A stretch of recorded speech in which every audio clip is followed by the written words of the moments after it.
Seraphim are snake angels, and many people don't know that. I'm Andre, God's child, and I explain deeper spiritual topics to seasoned Christians.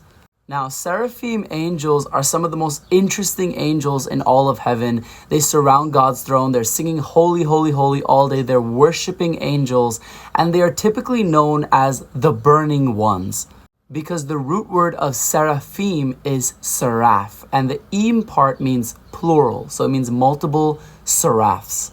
But seraph doesn't just mean burning one, it also means snake. And the Bible uses the word seraph in the book of Numbers when the ancient Israelites were being attacked by snakes in the desert. The term burning one actually comes from the venom of the snake. When it bites you, it burns. The main description that we get about seraphim comes from the book of Isaiah, who saw the seraphim in heaven. And he was seeing snake angels, snakes with arms and legs and 6 wings. And this is proven because there's archaeological facts of ancient Israelite seals depicting God's throne surrounded by serpentine angels with wings around the same time period as Isaiah.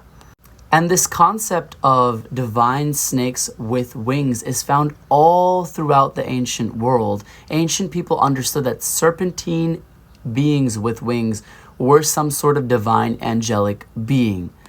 And when Isaiah described these snake angels as burning ones, he didn't describe them as being on fire.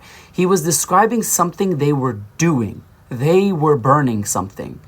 Not only were they holding a burning coal in their hand, but they were consuming things with fire. They were breathing fire as they said, holy, holy, holy, and they were worshiping God.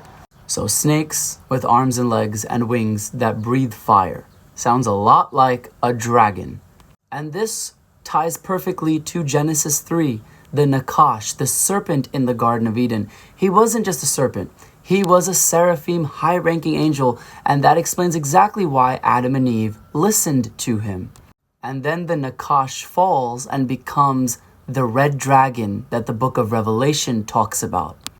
But wait, he was a dragon the whole time because that's his actual nature. That's who God created him to be, a serpentine dragon angel.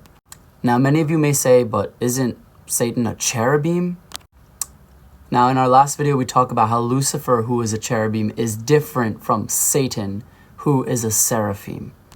And cherubim and seraphim are 2 different types of angels. Cherubim never take on a serpentine form.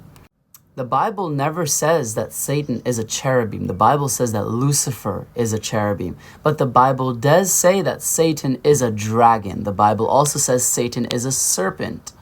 And he's not the only one. There are still many snake seraphim angels in heaven still worshiping God as Isaiah saw them. And there are other seraphim angels that fell like Satan did. One of them is described in the Bible as Leviathan. In the next video, we'll break down the differences between Satan and Leviathan and how these 2 seraphim fought over the kingdom of darkness.